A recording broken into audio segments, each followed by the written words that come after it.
All right, so here you have that gravitational potential energy at some position x would be to the gravitational potential at some reference point plus the change in gravitational potential between the two. And of course, the change in gravitational potential is the negative of the work done, and so the gravitational potential is relative to the gravitational potential reference minus the work done in getting from the reference location to your position x. Notice that if you're talking about potential energy of configuration of masses, then the force would be directed between pulling the two masses together, but this dx would probably be moving apart.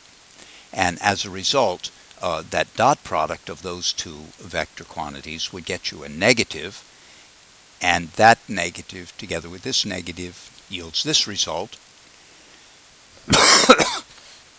If then you are in a region of constant gravitational field, like close to the surface of the Earth, then I can replace Fx with this, that we take the Earth's surface or the floor or sea level or something like that to be our zero reference point, and we'll go from there to whatever height we are at, and you get this result. Very nice, very clean. But it's of little interest to us because we do not want to be bound by just constant gravitational fields, that we want to move through space and large distances away from the Earth and or a star, and so we are going to take this equation here, and for the force I will not put in mg. I'm going to put in this gravitational force between two masses at a separation r. Notice I am also replacing dx by dr. dx would be an infinitesimal of path in the direction that you are going, but dr is an infinitesimal of distance, but it is always away, outward, regardless of what direction you are integrating. The other choice we will make is to say that our reference point is going to be at infinite separation. And at that reference point, we will say that the potential is zero. That may feel very awkward, but that's the way we're going to do it, and you're going to do it a lot, so you ought to get over the awkwardness. So when we deal with the dot product here, again, gravitational force is always going to be directed inward, pulling the masses m1 and m2 together, but dr is always going to be outward. So when we deal with that dot product, this goes together with this negative here, and you end up with a positive out there. And when you evaluate this integral, this is r to the minus 2, it becomes r to the minus 1, but then there's a 1 over negative 1 that goes out in front. And when you evaluate that integral from the reference point to wherever it is you are, your location x, we do get this result. Notice that it is negative. All of our gravitational potential energies will be negative. The maximum separation, the maximum energy of configuration, is going to be when they are infinitely far apart, and at that point, the potential energy is zero. So all potential energies will be less than zero. So again, a recap: you have gravitational force, the acceleration due to the gravitational force, where you have divided out the second mass and just kept the central mass in there, and the potential energy looks like this. We have 2 m's and 2 r's, 1 m and 2 r's, 2 m's and 1 r, and if this was electrical fields instead of gravitational fields we were dealing with, we would also have an expression for one source of electric field and one value for r, but that will not be the case now. So you just have these 3 permutations of m's and r's that you are dealing with. When you have more than 2 masses, then you will superimpose them, and the idea is that you would take the first mass and bring it into space, and there is no energy when you just have one mass. And then you bring in the second mass, and we would use this formula to calculate the gravitational potential of that. Then you introduce a third mass, and you look at its energy relative to 1 and its energy relative to 2. If you introduce a fourth mass, then you look at its energy relative to the 3 that you've already got, and so on. And you just have to do it mechanically, one by one by one. I want to talk about escape velocity. There is a magic formula for escape velocity, but I don't like magic formulas. I like you to know where these formulas are coming from. That the idea of escape velocity is that I'm going to get to infinity. That is, I'm going to get to a place where the gravitational potential is 0. I'm going to leave the planet or star and get away and never fall back. So I'm going to make it to infinite separation, but I'm looking for the minimum velocity, and so I would do that with so that there was no kinetic energy when I got to infinite separation. Well, the gravitational potential you start with is going to be given by this formula here, and so obviously the kinetic energy has to be such that when you add it onto this, you get 0. And so what you're going to do is ultimately be saying that 1/2 mv squared is equal to not negative but positive gm m over r. And then if you solve that, you get this result, which is what you find in the book. It says escape velocity is equal to the square root of g 2g m over r. But don't learn that as a magic formula. It might be that when you rederive it, you get a result and you say, oh yeah, that looks familiar, but don't try to memorize it. You ought to be able to derive it when you need that escape velocity. I think you'll be much better off. A checkpoint, please do it. The fact is that planetary orbits are not circular. They are elliptical, and the energy for an object going around in elliptical orbits is going to be different because the force it's not centripetal acceleration that you're dealing with when you're dealing with an ellipse. So it's more complicated, and this is going to take us to a formula which I would not expect you to derive. It's a little too complex. So we're going to have a magic formula here. These points at the furthest separation and the closest separation in that elliptical trajectory are called the antipodes, and at that time the kinetic energy is all tangential. When you are here, as you move from there to there, you are moving further away from this, so there is a radial kinetic energy that you have. But if we choose these two unique points, and they are the only two where we can say this, all of the kinetic energy is tangential. And the angular momentum would be conserved throughout this trajectory because there is no external torque. But the angular momentum would be equal to, this would be for a point mass, it would be equal to P cross R, but at this point R and P are perpendicular to one another, so I don't need to have the cross in there. The kinetic energy, of course, is given by this value, but note that I can stick in for V1, I can stick in L divided by MR1, which is what we have done here. I've squared it, got the M's cancel, and that's very nice. And similarly, we can get the kinetic energy at this point would be equal to that.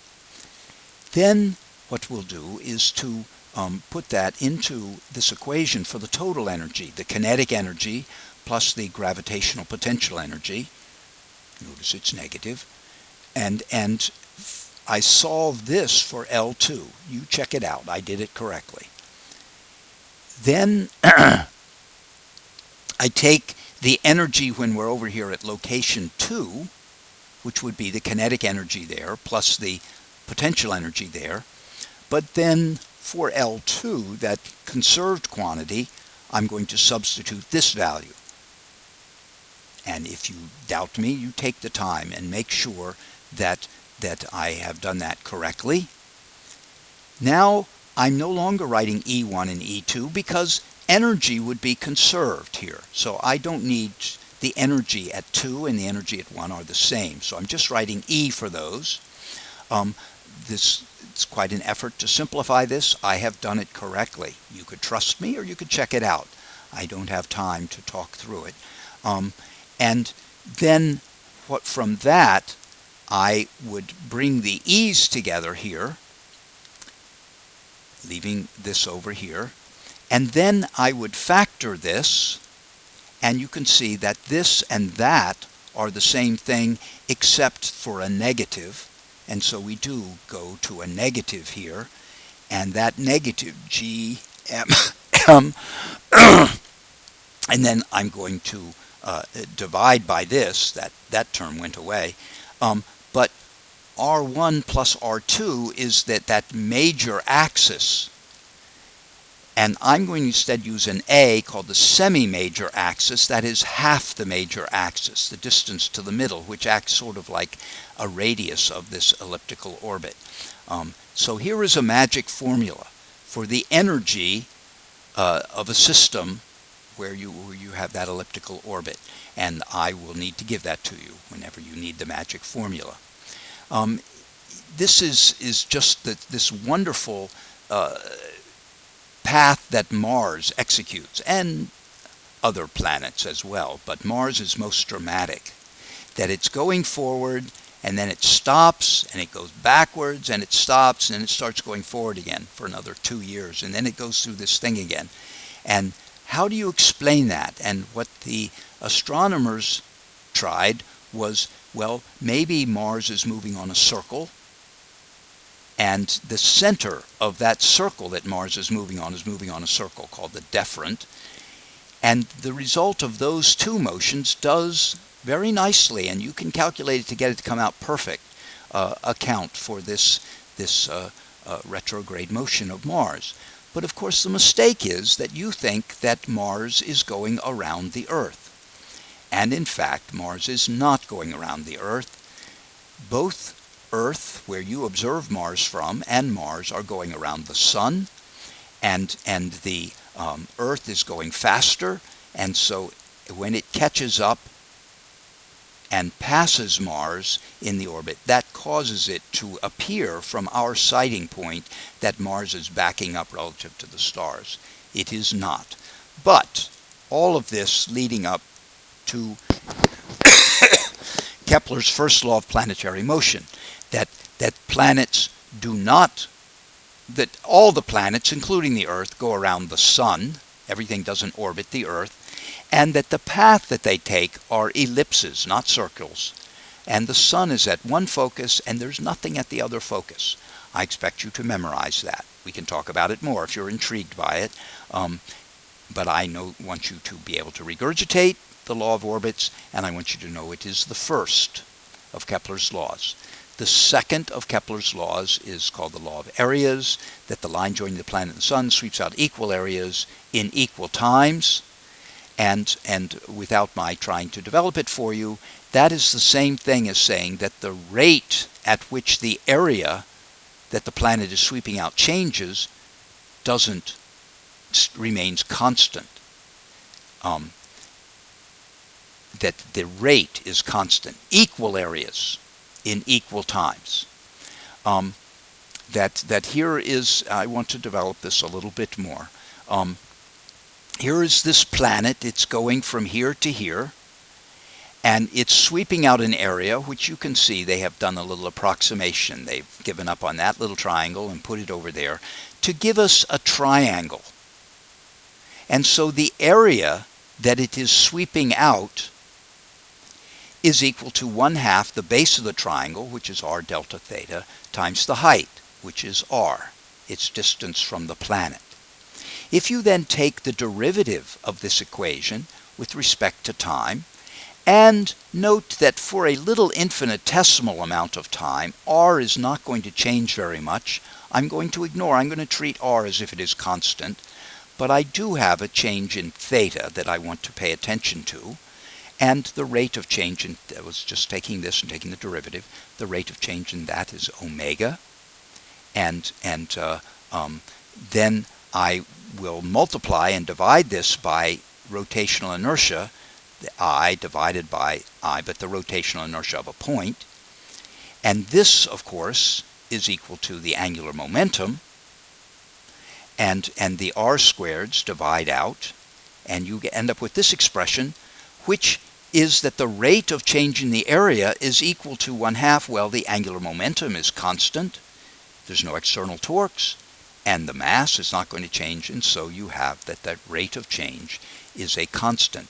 That you need to be able to state this, you need to know it's Kepler's second, but the big deal is that you need to understand that this comes from the fact that angular momentum is conserved, which Kepler never figured out.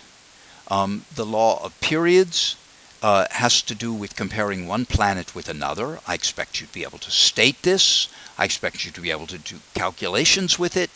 And I expect you to know that it is Kepler's third law of planetary motion, and that it comes from the fact that the gravitational force, and here we lazily treat them as circles instead of ellipses, is causing the centripetal force that you have, and then I replace omega by the 2 pi radians divided by the period, and then with just a little bit of jiggling around, you can get the t squared over here, you can get this r squared times this r, and you get an r cubed, and there you go, that the period squared is proportional to the radius cubed. Here's a nice checkpoint. Enjoy. The dual nature of masses has to do with the fact that mass is that thing which, if you've got it, you are if you've got it, you're attracted to all other masses. That's one sense of mass. The other sense of mass is that the more mass you have, the more resistive you are to changes in your motion. Those are totally different ideas. And there was a major issue about whether they were the same. And Einstein said that, it's called his principle of equivalence, that in fact, for this classroom in a gravitational field, there is no difference, there is no experiment they can do to distinguish from that same classroom in a constantly accelerating frame of reference. Here, everything has inertial mass, because it doesn't like being accelerated. And here everything has gravitational mass sitting in the Earth's field. And you cannot distinguish between them. Einstein says those two things are the same thing. In fact, what he said was that gravity is not really different than inertia. Things having mass cause a deformation in the space-time continuum. It causes a warping. And then objects moving through that warped space are accelerated, and so what we call gravity is just an inertial effect of moving through warped space. And this was a very famous experiment. In 1919, they went down off the coast of Africa, and they observed an eclipse, so the moon blocked the sun's light, so we could see the faint light from this star, and it was bent, partly because light has mass, and so it's attracted by the sun's gravitational field, but it was also a relativistic effect to the bending, and it was exactly the right amount, and it said that Einstein's analysis was correct. Hurrah! End of show.